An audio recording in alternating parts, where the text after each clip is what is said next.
Hello everyone, मी काजल तुमचं स्वागत करते आमच्या ग्लोबल ऑनलाईन मराठीमध्ये। तर मित्रांनो, आपण बीएड प्रवेश परीक्षासाठी एक कंप्लीट लेक्चर सीरीज स्टार्ट केलेली आहे। आजचा आपला 25वा लेक्चर आहे आणि आजपासून आपण बीएड सीईटीच्या सिलेबस मधला 5वा युनिट स्टार्ट करणार आहोत, ज्याचं नाव आहे राज्यशास्त्र व नागरिकशास्त्र। या अगोदरच्या लेक्चर मध्ये आपण बीएड सीईटीच्या सिलेबस मधील teaching aptitude, mental ability test, Indian history आणि जिओग्राफी या चारही टॉपिकचा आपण व्यवस्थितपणे अभ्यास केलेला आहे। हो मित्रांनो, आपण या टॉपिक वरती अशा प्रकारे अभ्यास केलाय जे बीएड सीईटीच्या पॉइंट ऑफ व्ह्यू ने अतिशय महत्त्वाचे आहे। जे विद्यार्थी बीएड सीईटीची प्रिपरेशन करत आहात त्या विद्यार्थ्यांनी ही कंप्लीट लेक्चर सीरीज नक्कीच फॉलो करा। जर तुम्ही ही कंप्लीट लेक्चर सीरीज फॉलो केली, दररोजचे लेक्चर दररोजपणे बघितले तर तुमचा भरपूर सराव होईल आणि तुम्ही नक्कीच या परीक्षेत उत्तीर्ण व्हाल। मित्रांनो, बीएड सीईटी परीक्षेची कमी वेळात परिपूर्ण तयारी करण्यासाठी आम्ही एक कंप्लीट कोर्स लॉन्च करतोय। या कंप्लीट कोर्स मध्ये आम्ही तुम्हाला प्रोव्हाइड करणार आहोत full syllabus video lectures, full syllabus notes plus 2000 practice MCQs, 10 full syllabus test series. मित्रांनो, व्हिडिओ लेक्चर मध्ये प्रत्येक इम्पॉर्टंट टॉपिक हा स्टेप बाय स्टेप पद्धतीने एक्सप्लेन केलेला आहे, जेणेकरून तुम्हाला कोणताही एक्झाम्पल समजण्यास सोपं जाईल। फुल सिलेबस नोट्स मध्ये प्रत्येक इम्पॉर्टंट टॉपिक हायलाइट केलेला आहे, जेणेकरून तुम्हाला ज्या पण टॉपिकचा अभ्यास करायचा तुम्ही डायरेक्टली त्या टॉपिकचा अभ्यास करू शकता। मित्रांनो, हे 2000 प्रॅक्टिस एमसीक्यूज तुम्हाला अशा पद्धतीने देण्यात येणार आहे जे बीएड सीईटीच्या परीक्षेमध्ये बऱ्याचदा विचारलेले आहे। यामुळे तुमची भरपूर प्रॅक्टिस होणार आहे, भरपूर सराव होणार आहे आणि सरावासाठी तुम्हाला 10 टेस्ट सीरीज सुद्धा देण्यात आलेले आहे, जे बीएड सीईटी परीक्षेसाठी फार फायदेशीर ठरणार आहे। तर मित्रांनो, हा कंप्लीट कोर्स जॉइन करण्यासाठी खाली दिलेल्या नंबरवरती तुम्ही व्हॉट्सअप थ्रू कॉन्टॅक्ट करू शकता आणि याची फीस आहे ती फक्त 499 रुपये। मित्रांनो, एवढ्या कमी अमाउंट मध्ये तुम्हाला एवढ्या साऱ्या गोष्टी कोणत्याच कोर्स मध्ये मिळणार नाही, त्यामुळे लवकरात लवकर हा कोर्स जॉइन करा आणि तुमच्या अभ्यासाला सुरुवात करा। मित्रांनो, तुम्ही जर या कोर्सला पूर्णपणे फॉलो केलं, या कोर्सनुसार पूर्णपणे अभ्यास केला तर परीक्षेत 100% तुम्ही पास व्हाल। मित्रांनो, सर्वात पहिले आपण राज्यशास्त्र व नागरिकशास्त्र म्हणजेच की पॉलिटिक्स अँड सिव्हिक्स याचा पूर्णपणे इंट्रोडक्शन बघूया की या विभागामध्ये कोणकोणत्या गोष्टींचा समावेश होतो आणि या विभागामध्ये कोणकोणत्या गोष्टी माहिती असणे आपल्याला फार गरजेचे आहे आणि कोणकोणते मुद्दे या टॉपिक मध्ये आपल्याला शिकायचे आहे। या सर्व गोष्टी आपण सर्वात पहिले व्यवस्थितपणे बघून घेऊया आणि मग स्टेप बाय स्टेप पद्धतीने सर्व गोष्टी शिकूया। तर या ठिकाणी बघा, सर्वात पहिले जाणून घ्या की या विभागात भारतीय राज्यघटनेचा समावेश आहे। सामान्य भारतीय नागरिकाला राज्यघटनेविषयी जी माहिती असणे आवश्यक असते त्यावर परीक्षेत प्रश्न विचारले जातात। या सर्व गोष्टी या पॉलिटिक्स अँड सिव्हिक्स भागामध्ये असते। राज्यघटनेचा इतिहास, घटना निर्मिती, घटनेचे ठळक वैशिष्ट्ये, इतर देशांच्या घटनेशी असलेले साम्य किंवा वेगळेपणा, नागरिकांचे मूलभूत अधिकार व कर्तव्ये, केंद्र राज्य संबंध, राष्ट्रपती व इतर महत्त्वाच्या पदाधिकाऱ्यांची निवड, त्यांची कार्यपद्धती व अधिकार, विविध आयोग, घटना दुरुस्त्या, स्थानिक स्वराज्य संस्था या सर्वांचा समावेश या विभागामध्ये होत असतो। तर मित्रांनो, या सर्व गोष्टी तुम्ही व्यवस्थितपणे लक्षात ठेवायच्या आहे। आता आपण बघूया की या विभागामध्ये कोणकोणत्या गोष्टी आपल्याला शिकायच्या आहे। या विभागामध्ये पूर्णपणे 14 धडे आहे आणि हे 14 धडे आपण व्यवस्थितपणे 1 बाय 1 लेक्चर मध्ये घेणार आहोत। याची थेअरी प्लस एमसीक्यूज या दोन्ही गोष्टी आपण व्यवस्थितपणे डिस्कस करणार आहोत। त्यामुळे ही पूर्ण लेक्चर सीरीज तुम्ही दररोज बघत चला। तर आजच्या लेक्चर मध्ये आपण पहिला चॅप्टर बघणार आहोत, ज्याचं नाव आहे राज्यघटनेची वैशिष्ट्ये। त्यानंतर आपण बघूया घटनेची उद्देशपत्रिका, मूलभूत अधिकार आणि कर्तव्ये, राज्यनीतीची मार्गदर्शक तत्वे, राज्यसभा व लोकसभा, राष्ट्रपती व उपराष्ट्रपती, केंद्रीय मंत्रिमंडळ, केंद्र व राज्य संबंध, भारतातील न्यायव्यवस्था, आणीबाणी, लोकसेवा आयोग, नियंत्रणाची उपकरणे, घटना दुरुस्ती, स्थानिक स्वराज्य संस्था आणि शेवटी सरावासाठी वस्तुनिष्ठ प्रश्न। तर मित्रांनो, हे सर्व धडे आपण व्यवस्थितपणे अभ्यासणार आहोत। तर मित्रांनो, सुरू करूया आपला राज्यशास्त्र व नागरिकशास्त्र या विषयावर दिलेला पहिला चॅप्टर, ज्याचं नाव आहे राज्यघटनेची वैशिष्ट्ये। तर यावरती पहिला मुद्दा दिलाय की कॅबिनेट मिशन योजनेप्रमाणे जुलै 1946 मध्ये प्रांतिक कायदे मंडळांतर्फे संविधान सभा निर्माण झाली, पण ती सार्वभौम नव्हती व विधानसभेत जनप्रतिनिधी देखील नव्हते।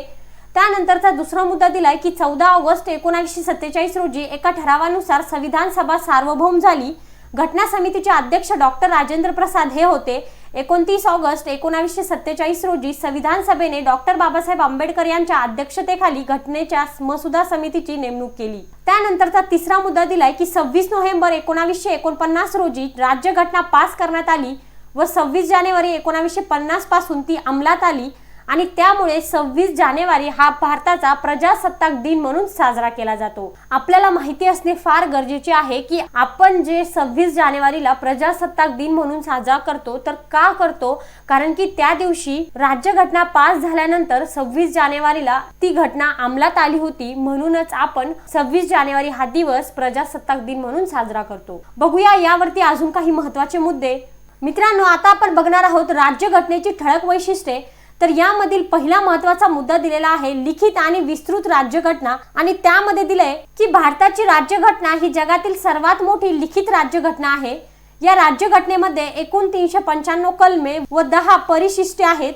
ती 22 विभागांमध्ये विभागली गेली आहेत। बघा, ही गोष्ट तुम्ही लक्षात घ्या की जगातील सर्वात मोठी लिखित राज्यघटना कोणती आहे, तर भारताची राज्यघटना ही जगातील सर्वात मोठी लिखित राज्यघटना आहे। त्यानंतरचा मुद्दा दिला आहे सार्वभौम घटना मंडळांद्वारे निर्मिती, आणि यामध्ये तुम्हाला माहिती दिली की भारताची राज्यघटना ही परंपरेने तयार झाली नसून सार्वभौम घटना मंडळांतर्फे तिची निर्मिती करण्यात आली आहे।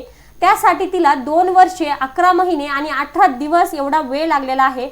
MCQs मध्ये तुम्हाला प्रश्न विचारला जाऊ शकतो की सार्वभौम घटना मंडळांतर्फे निर्मित करायला किती दिवस लागले, तर त्याचं उत्तर काय येईल की सार्वभौम घटना मंडळांतर्फे निर्मित करण्यासाठी त्याला 2 वर्षे 11 महिने आणि 18 दिवस एवढा वेळ लागला। त्यानंतरचा महत्त्वाचा मुद्दा दिलाय की सांसदीय शासन व्यवस्था, आणि यामध्ये तुम्हाला दिलंय की भारताने सांसदीय शासन व्यवस्थेचा स्वीकार केला आहे। भारतीय संसदीय पद्धती ही इंग्लंडच्या संसदीय पद्धतीप्रमाणे कार्य करते, पण ती पूर्णतः इंग्लंड सारखी नाही। म्हणजे या ठिकाणी बघा की आपली जी भारतीय संसदीय पद्धती आहे तर ती इंग्लंडच्या संसदीय पद्धतीप्रमाणेच आहे, परंतु पूर्णपणे ती इंग्लंड सारखी नाही। राज्यघटनेची पुढची ठळक वैशिष्ट्ये दिलीत की संघ राज्य पद्धती, आणि यामध्ये दिलंय की भारत हे अनेक प्रांताचे व संस्थानाचे मिळून बनलेले एक संकीर्ण राज्य आहे। लिखित संविधान, सर्वोच्च न्यायालय, शक्तिशाली केंद्र, यामुळे राज्यघटनेचा प्रकार संघ राज्याचा आहे, पण आत्मा एक केंद्री स्वरूपाचा आहे असे म्हणतात। म्हणजेच की भारतीय संविधान हे पूर्णतः संघात्मक किंवा पूर्णतः एकात्मक नसून या दोन्हींचे संमिश्रण आहे।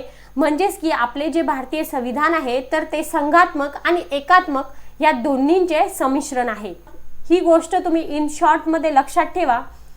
त्यानंतरचं वैशिष्ट्य दिलेलं आहे की अंशतः परिवर्तनीय आणि अंशतः परिदृढ राज्यघटना कशी आहे बघा की भारतीय संविधान हे इंग्लंड प्रमाणे परिवर्तनीय नाही किंवा अमेरिकेप्रमाणे परिदृढही नाही, तर काही बाबतीत ती परिदृढ व काही बाबतीत ती परिवर्तनीय आहे। त्यानंतरचं राज्यघटनेचं महत्त्वाचं वैशिष्ट्य आहे एकेरी नागरिकत्व। अमेरिका, स्वित्झर्लंड सारख्या देशांमध्ये संघ राज्याचे आणि घटक राज्याचे असे दुहेरी नागरिकत्व आढळतात, पण भारतामध्ये कोणत्याही घटक राज्यातील व्यक्तीला एकेरी नागरिकत्व दिले गेले आहे। त्यामध्ये धर्म, वंश, जात यासारख्या आधारावर कोणताही भेदभाव केला जात नाही। तर मित्रांनो, पुढचं राज्यघटनेशी रिलेटेड ठळक वैशिष्ट्य दिले की धर्मनिरपेक्ष राज्य, आणि यामध्ये माहिती दिली की धर्मनिरपेक्ष राज्य म्हणजे धर्माला विरोध करणे असा नसून धर्म तटस्थता व सर्व धर्मियांना समान वागणूक याचा अर्थ आहे। लक्षात ठेवा, तुम्हाला परीक्षेमध्ये प्रश्न विचारला जाऊ शकतो की धर्मनिरपेक्ष म्हणजे काय, तर धर्मनिरपेक्ष म्हणजे धर्म तटस्थता व सर्व धर्मियांना समान वागणूक याचा अर्थ आहे। धर्म ही प्रत्येकाची वैयक्तिक बाब असून धार्मिक आधारावर कोणीही सामाजिक क्षार कार्यात भेदभाव करू शकत नाही। त्यानंतर दिलेला पुढील वैशिष्ट्य आहे की इतर देशातील राज्यघटनांचे संमिश्रण कशा प्रकारे आहे बघा। अनेक देशातील राज्यघटनांचा तुलनात्मक अभ्यास करून त्यातील चांगल्या गोष्टींचा समावेश भारतीय राज्यघटनेत केला गेला आहे। सांसदीय पद्धती इंग्लंडमधली, संघ राज्य पद्धती अमेरिकामधली, अधिकारांची समवर्ती सूची ऑस्ट्रेलियामधली, नीती निर्देशक तत्वे आयर्लंड मधील, मूलभूत हक्क अमेरिकामधील, अशा अनेक संकल्पना घेऊन त्यात भारतीय परिस्थितीला अनुसरून परिवर्तन करून राज्यघटनेत समावेश करण्यात आला आहे। तर ही झाली धर्मनिरपेक्ष राज्य आणि इतर देशातील राज्यघटनांचे संमिश्रण असणारे वैशिष्ट्य। आता आपण बघूया याचे पुढचे वैशिष्ट्य कशाप्रमाणे दिलेले आहे। पुढील वैशिष्ट्य दिलेले आहे मूलभूत अधिकार। तर मूलभूत अधिकार मध्ये काय आहे बघा, या ठिकाणी तुम्हाला माहिती दिली की मूळ राज्यघटनेत एकूण 7 अधिकारांचा समावेश होतो, आणि ते कोणते 7 अधिकार आहे बघा। स्वातंत्र्याचा, समानतेचा, शोषणाविरुद्धचा, धार्मिक स्वातंत्र्याचा, संस्कृती व शिक्षणाचा अधिकार, न्यायालयीन संरक्षणाचा अधिकार व संपत्ती विषयक अधिकार हे ते अधिकार होत। पण 44व्या घटना दुरुस्तीनुसार संपत्ती विषयक अधिकार रद्द करण्यात आल्यामुळे सध्या मूलभूत अधिकारांची संख्या 6 आहे। लक्षात ठेवा, पूर्णपणे 7 मूलभूत अधिकार आहे आणि ते 7 कोणते आहे आताच आपण व्यवस्थितपणे बघितले आहे। आणि यामध्ये अजून एक गोष्ट त्यांनी सांगितली की यामधील 44व्या घटना दुरुस्तीनुसार यामधील जी संपत्ती विषयक अधिकार होता तर तो रद्द करण्यात आला आहे, म्हणजेच की आता मूलभूत अधिकार किती आहे? 6। तर मित्रांनो, राज्यघटनेशी संबंधित पुढचा आणि महत्त्वाचा वैशिष्ट्य दिलेला आहे की नीती निर्देशक तत्वे। तर यामध्ये माहिती दिली की काही आदर्श तत्वांचा स्वीकार करणे संविधान निर्मात्यांना इष्ट वाटले, पण परिस्थितीमुळे त्यांचा समावेश मूलभूत अधिकारांमध्ये करता आला नाही। अशा तत्वांचा समावेश नीती निर्देशक तत्वात केला गेला। ही राज्य कारभाराची मार्गदर्शक तत्वे आहेत। आता इथपर्यंत 10 वैशिष्ट्ये आपण बघितलेली आहेत आणि अजून काही वैशिष्ट्ये आपण राज्यघटनेशी संबंधित बघूया। राज्यघटनेशी संबंधित पुढचं वैशिष्ट्य दिले स्वतंत्र आणि दुहेरी न्यायपालिका। यामध्ये त्यांनी माहिती दिली न्यायमंडळांच्या सर्वोच्च ठिकाणी सर्वोच्च न्यायालय आहे।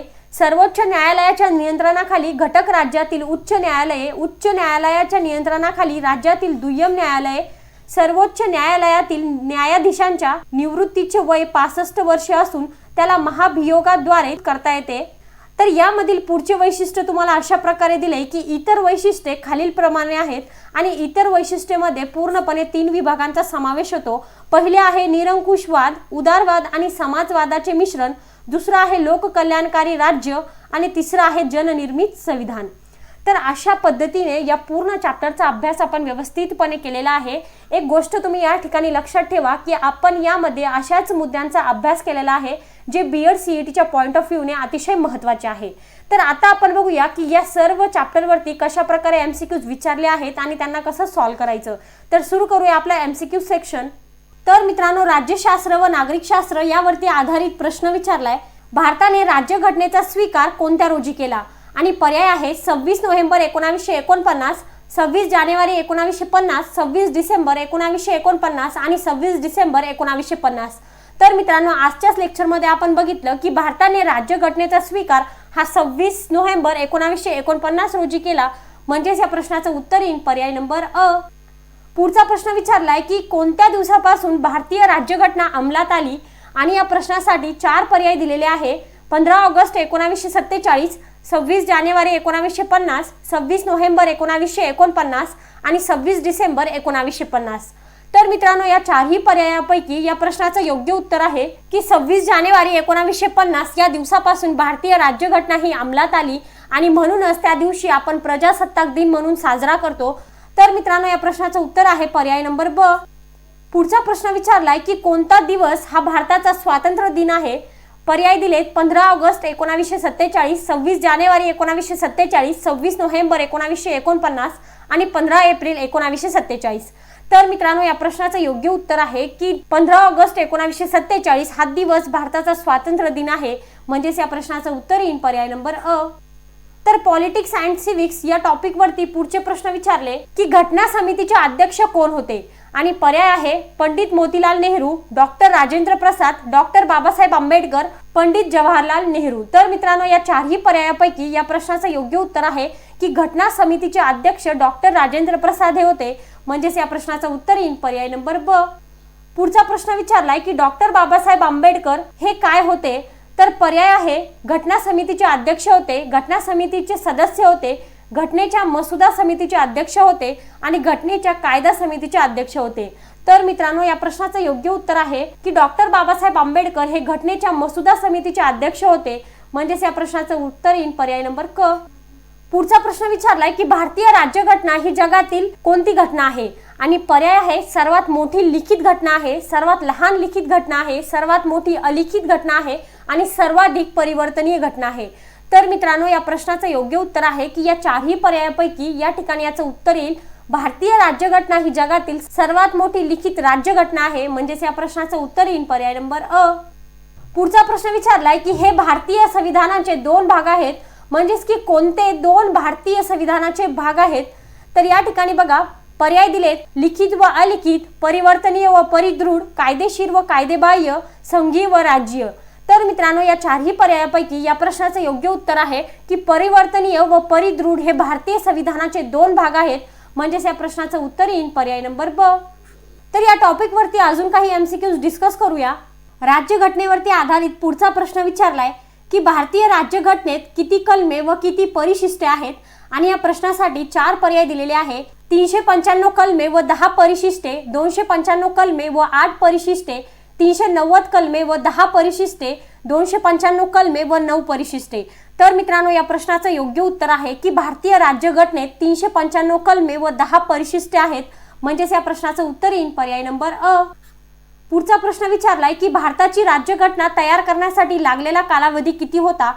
4 पर्याय दिलेत। 2 वर्षे 9 महिने 24 तास, 9 वर्ष 11 महिने 19 दिवस, 2 वर्षे 11 महिने 18 दिवस, 3 वर्ष 10 महिने 21 दिवस।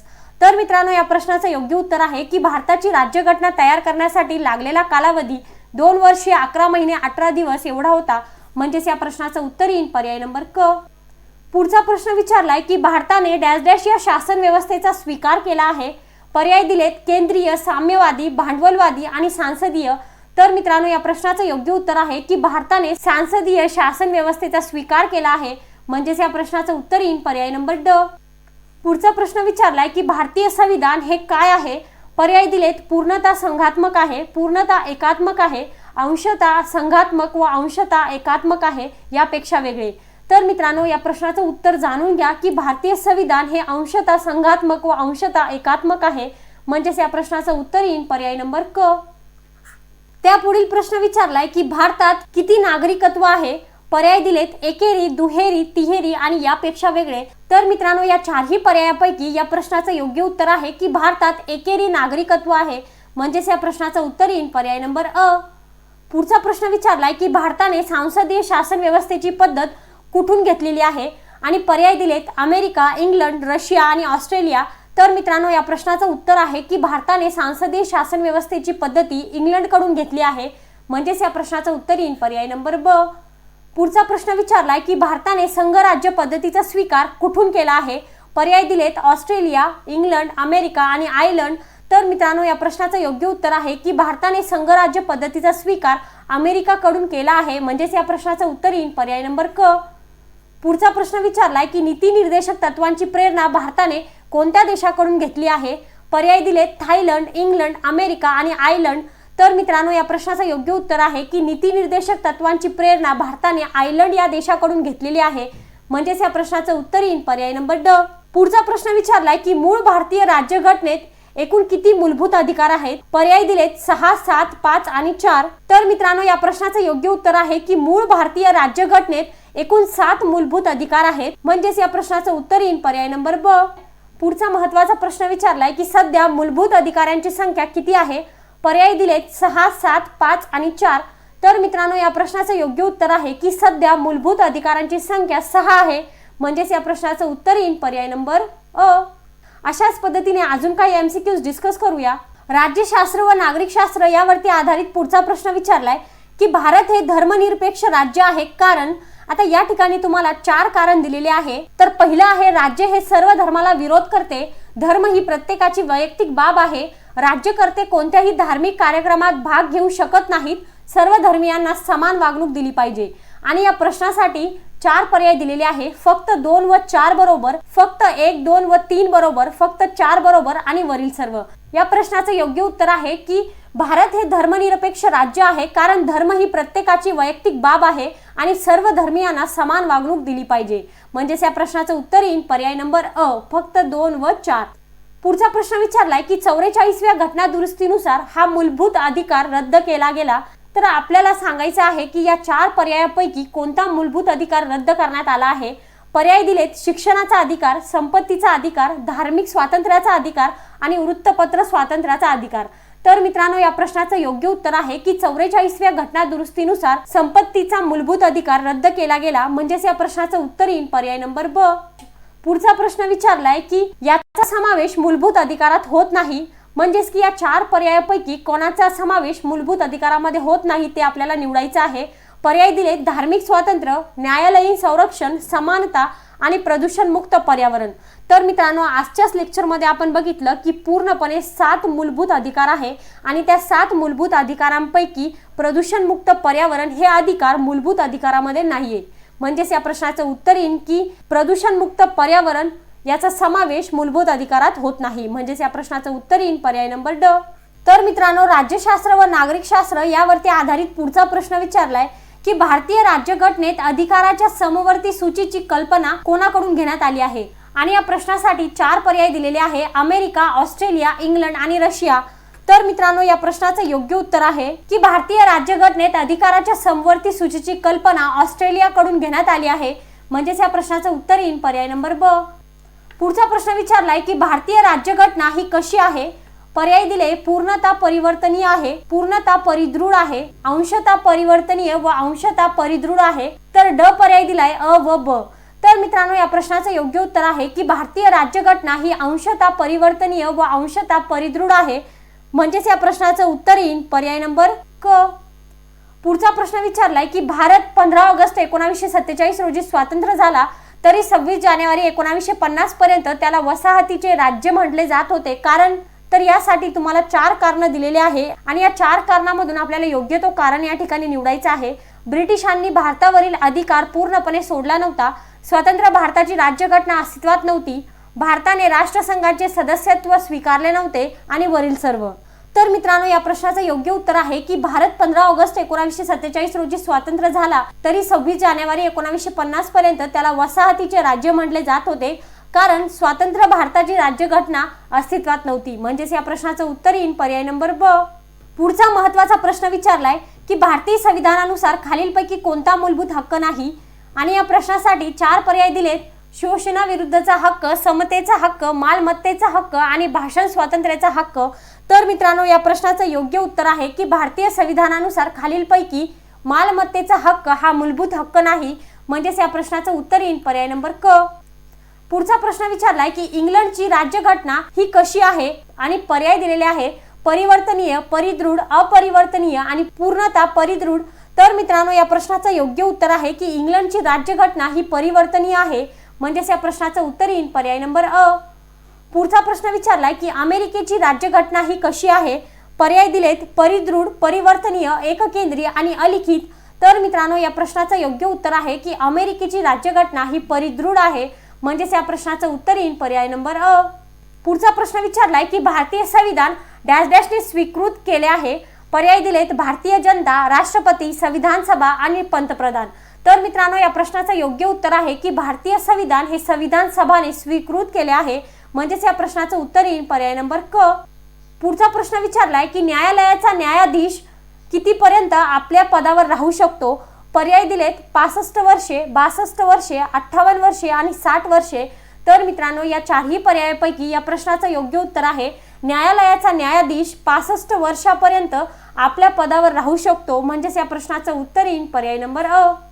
तर मित्रांनो, अशाच पद्धतीने आजचा आपला व्हिडिओ लेक्चर इथे संपलेला आहे. लेक्चर आवडला असेल तर लाईक करा, शेअर करा. काही प्रश्न असतील तर कमेंट सेक्शनमध्ये नक्कीच विचारा. धन्यवाद.